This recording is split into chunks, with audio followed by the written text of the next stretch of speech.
Hello students, welcome to class 3.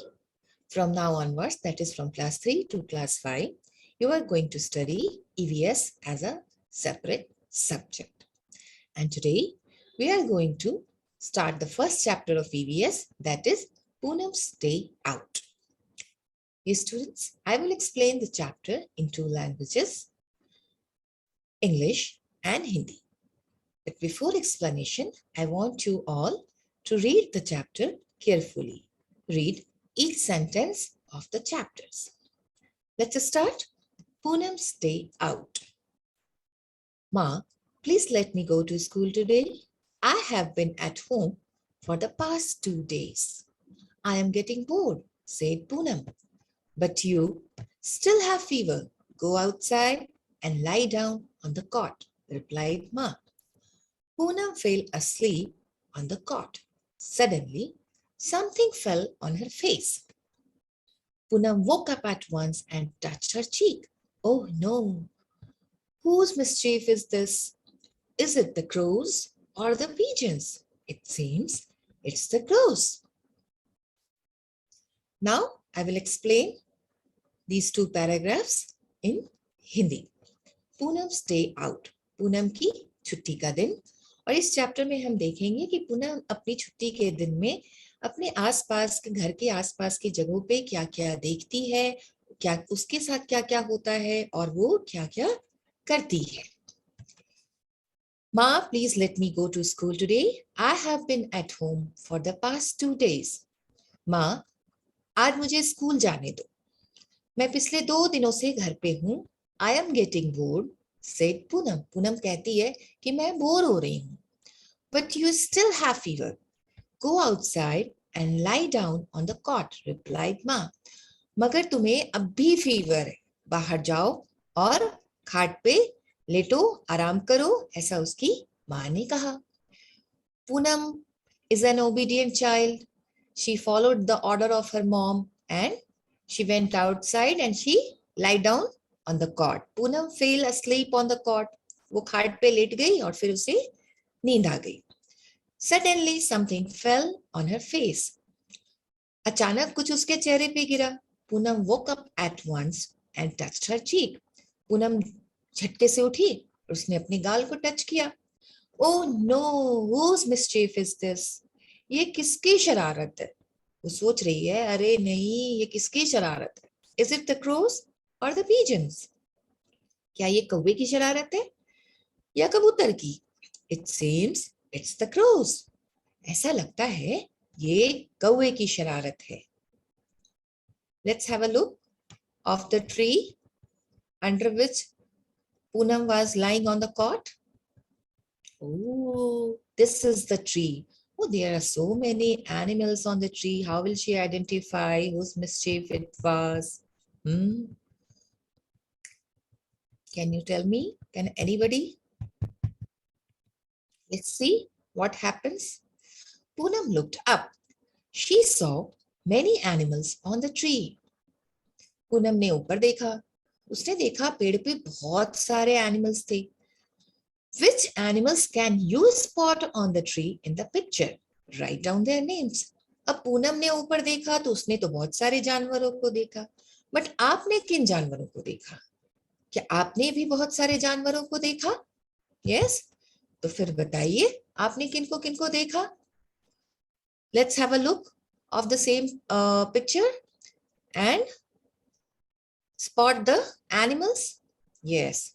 So here there is a pigeon, monkey, a squirrel, crow. Oh wow, there are so many ants here. And butterfly, myna, sparrow. And can you spot a parrot here? Yes.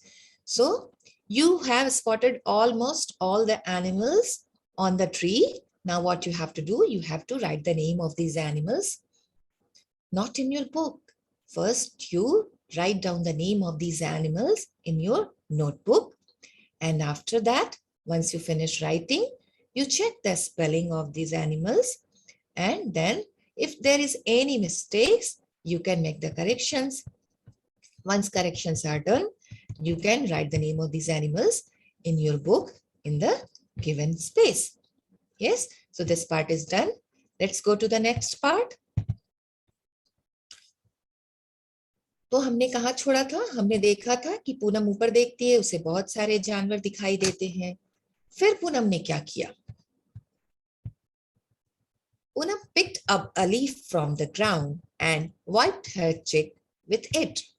But her cheek was still sticky. She thought, let me go and wash my face in the nearby pond. Poonam was lying on a cot under the tree. तो जब भी हम कोई पेड़ के नीचे बैठेंगे, पेड़ के नीचे आराम करेंगे, तो क्या होगा? पेड़ के नीचे पेड़ की पत्तियां गिरेंगी. तो पूनम के कॉट के आसपास भी बहुत सारी पत्तियां थी. उसने झुक करके एक पत्ती उठाई और अपनी गाल को पोंछा. बट इसके बाद भी बट हर चिक वाज स्टिल स्टिकी. लेकिन अब भी उसे लगा कि उसका गाल चिपचिपा है. तो उसने क्या किया? शी थॉट, उसने सोचा, let me go and wash my face in the near by pond. उसने सोचा कि चलो जाते हैं और पास में जो पॉन्ड है वहां पे जाकर अपना फेस वॉश कर लेते हैं. And you can see that Poonam has already reached the pond and she is washing her hands in the water, and she is taking some water to wash her face. And once again, what happened with her? She spotted so many animals near the pond. Yes, you can also spot some animals here. Who are they? Yes, buffalo, egret, tortoise, frog, and yes, there's a stork also, and goat. Let's go to the next part. Which animals did Poonam see at the pond? Look at the picture and write their names. अभी आपने तो इतने सारे animals को देखा. पूनम ने किन animals को देखा? क्या पूनम ने भी उन एनिमल्स को देखा होगा जिसको आपने देखा? यस, ऑफ कोर्स पूनम ने भी देखा.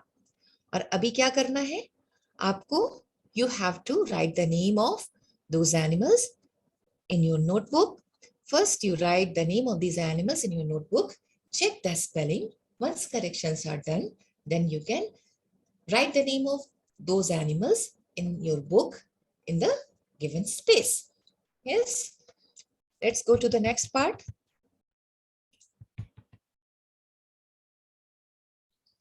Yes. Can you act like the animals seen at the pond? Which animal makes what kind of sounds and movements? Try to make similar sounds. अभी हमने पॉन्ड पे बहुत सारे एनिमल्स को देखा. यहाँ पे क्या हमसे सवाल किया जा रहा है कि क्या आपने जिन एनिमल्स को पॉन्ड पे देखा, क्या आप उनके जैसा एक्ट कर सकते हैं, उनके जैसे कोई एक्शन कर सकते हैं? क्या आप उनके जैसी आवाज निकाल सकते हैं? What kind of sounds, movements, क्या आप उनके जैसा मूवमेंट मतलब एक जगह से दूसरी जगह चल के जा सकते हैं? Try to make similar sounds. उनके जैसी आवाज निकालने की कोशिश कीजिए. तो क्या आप में से कोई ऐसा है जो जिसमें से जो पॉन्ड्स पे जो एनिमल्स थे, जो प्रेजेंट एनिमल्स थे, उनके जैसे आप आवाज निकाल सकते हैं या उनके जैसा मूवमेंट कर सकते हैं? Yes, of course you can make sound of some animals, not all the animals, but आप उसमें से कुछ animals की sound निकाल सकते हैं. Like kids love to make the sound of goat, and kids also love to make the sound of frogs. So these are about sounds. And next about movements. उनके एक जगह से दूसरी जगह जाने की बात करें तो in almost all the schools, sports days are organized, and in sports day, frog races are organized for pre-primary section or class 1-2 students, where they have to hop and hop.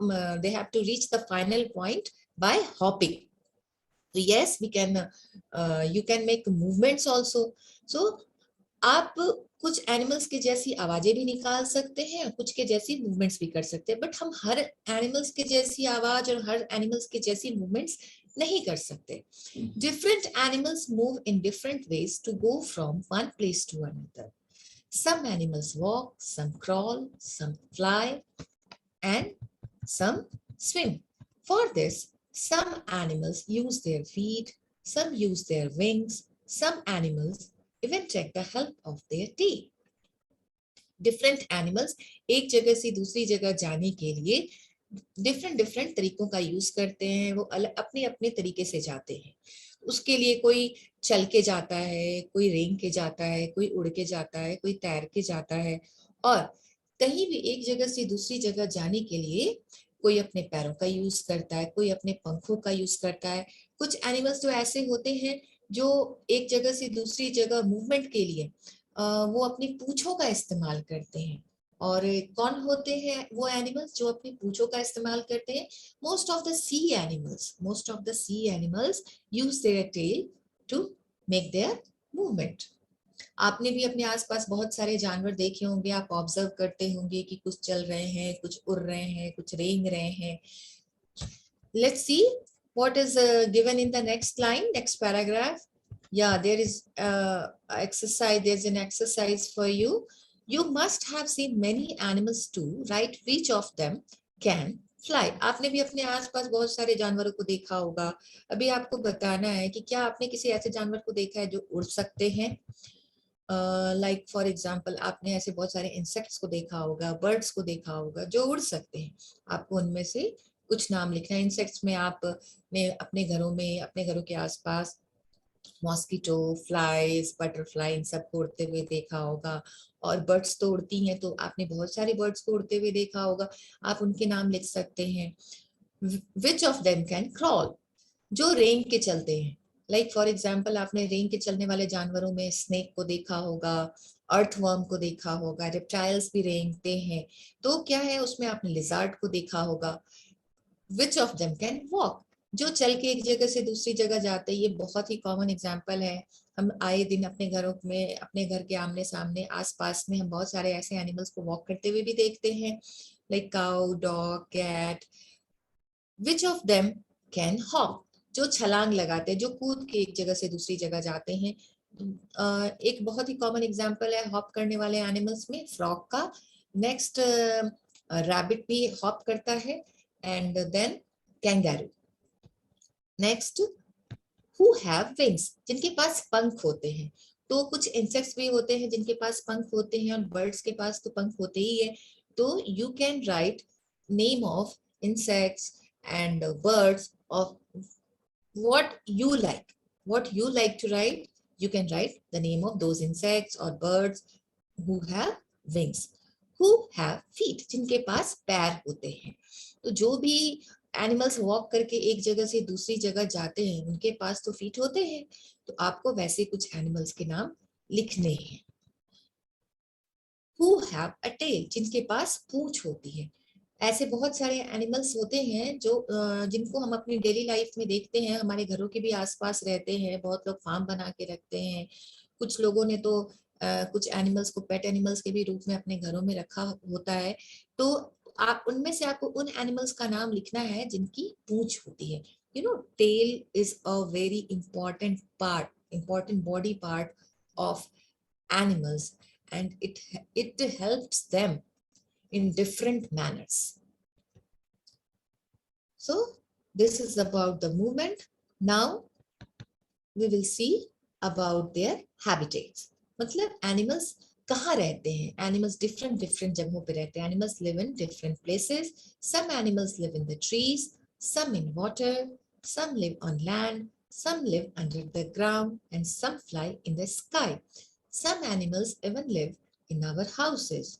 जो एनिमल्स होते हैं वो अपने शरीर की बनावट के according, अपने कंफर्ट के अकॉर्डिंग, अपने रिक्वायरमेंट्स के अकॉर्डिंग, उनको फुलफिल करने के लिए या अपने शरीर के एडजस्टमेंट के अकॉर्डिंग जब अलग अलग जगहों पे रहते हैं। कुछ लोग पानी में रहते हैं, कुछ जमीन पे रहते हैं, कुछ जमीन के अंदर रहते हैं, कुछ पेड़ों पे रहते हैं, कुछ को हम फार्म बना के अपने घरों के बाहर रखते हैं, कुछ जंगलों में रहते हैं, और कुछ को तो हम अपने घरों में भी रखते हैं। Yes, like for example monkeys, squirrel, इनको आप अपने घर में नहीं रख सकते। They live on trees. Some in water, like fish. क्या fish को हम बाहर रख सकते हैं? नहीं रख सकते। Fish can survive only in water. Some live on land like cow, goat, buffalo. ये सब कहाँ है? जमीन पे रहते हैं. Some live under the ground like चींटियां हो गई, ants हो गए, snakes हो गए. ये सब क्या होते हैं? जमीन के अंदर रहते हैं. And earthworms also.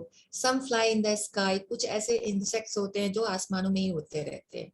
कुछ birds होते हैं. Some animals even live in our houses. कुछ animals ऐसे होते हैं जिनको हम शौक से, अपनी पसंद से कहाँ रखते हैं? अपने घरों में भी रखते हैं. फॉर एग्जाम्पल डॉग्स हो गए, कैट हो गए. कुछ लोग रैबिट को भी अपने घरों में रखते हैं. कुछ लोग फिश को भी एक्वेरियम में रखते हैं अपने घरों में, छोटे छोटे एक्वेरियम्स जो लोग अपने घरों में रखते हैं. अभी हमने क्या देखा? एनिमल्स कहाँ कहाँ रहते हैं और उनकी रिक्वायरमेंट्स के अकॉर्डिंग अपनी शरीर की बनावट, अपने शरीर के रिक्वायरमेंट के अकॉर्डिंग आपने ये देखा कि वो कहाँ कहाँ एडजस्ट कर सकते हैं. कुछ को हम घर में रखते हैं, कुछ जमीन के अंदर रहते हैं, कुछ जमीन के ऊपर रहते हैं, कुछ नदी में रहते हैं, कुछ नदी और जमीन दोनों पे रह सकते हैं. अभी हमें इस पे आधारित एक एक्सरसाइज करनी है.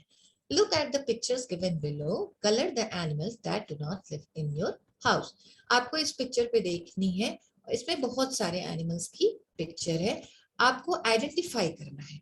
आपको एक एक करके देखना है कि इनमें से कौन से ऐसे एनिमल हैं जो आपके घरों में नहीं रहते हैं.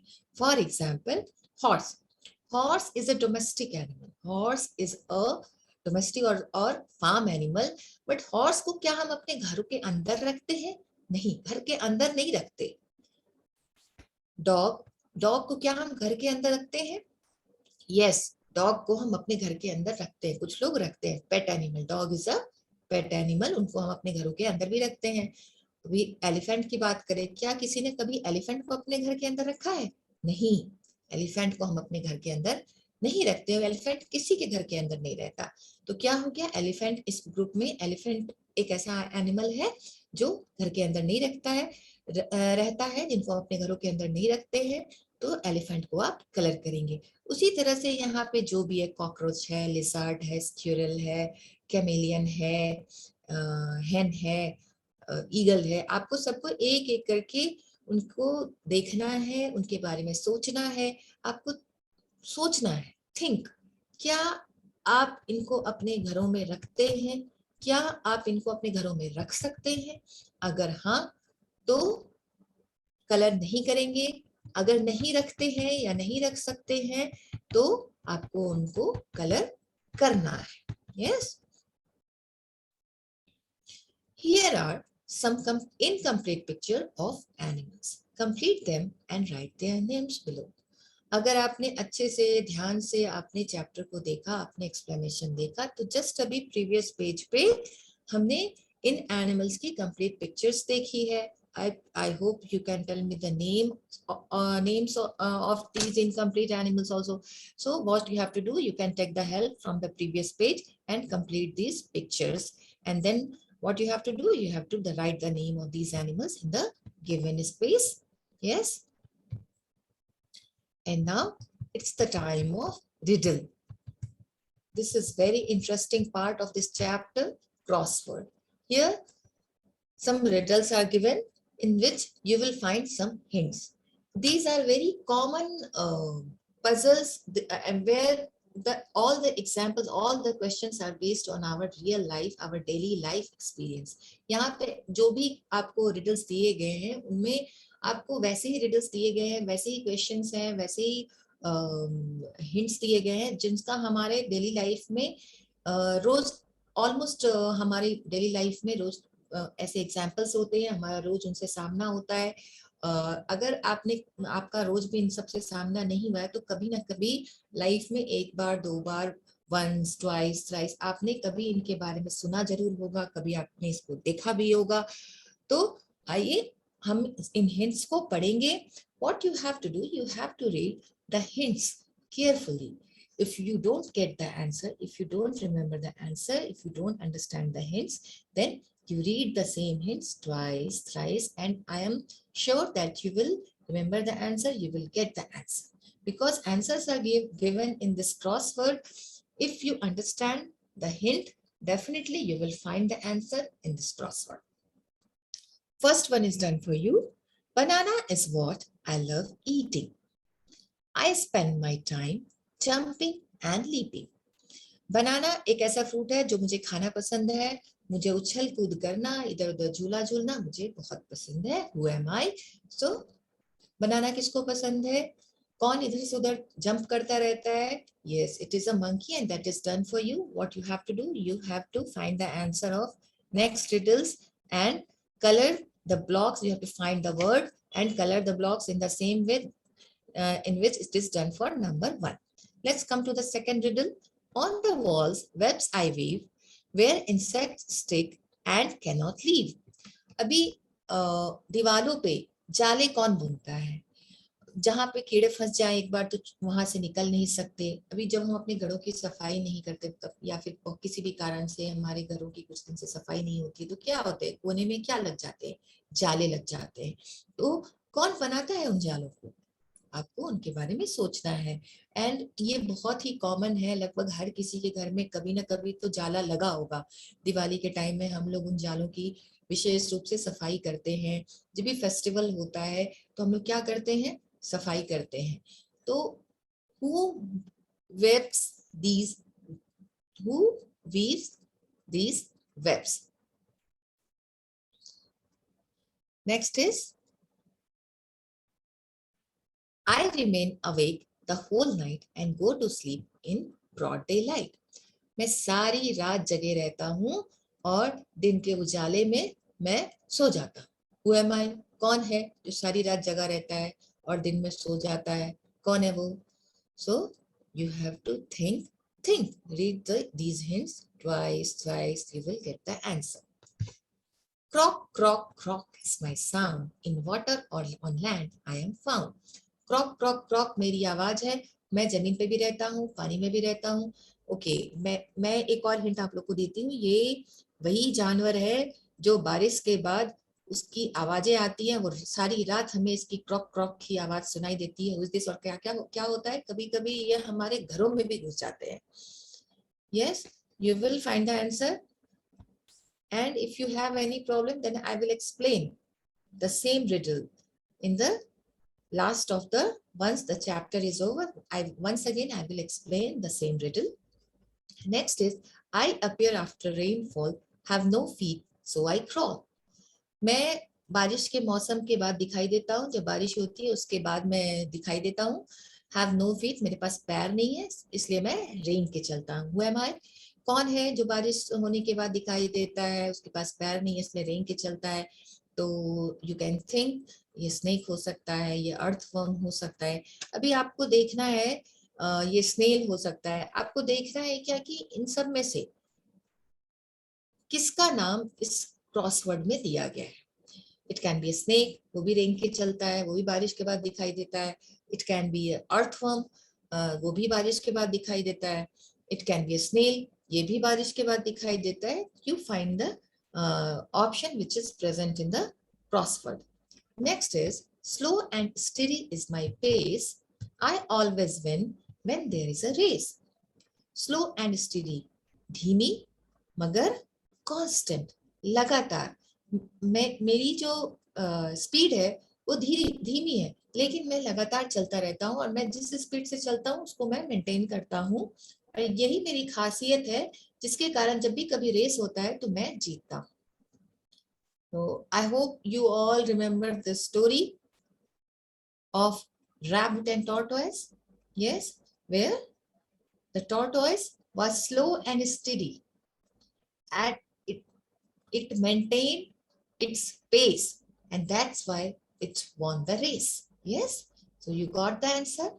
Yes, try to solve these riddles, try to find the answers by your own. It's a kind of brainstorming. It will help you to storm your brain. It will help you to work on your brain. These are very simple examples of our daily life. Yes, so you must solve these riddles by your own. आप लोग खुद से इसको बनाने की कोशिश कीजिए, क्योंकि ये सब हमारे डेली लाइफ के एग्जाम्पल है जिससे हमारा कभी ना कभी सामना जरूर हुआ है. तो आज के लिए यहीं पे हम लोग स्टॉप करते हैं. The next part of the lesson I will explain in the next session.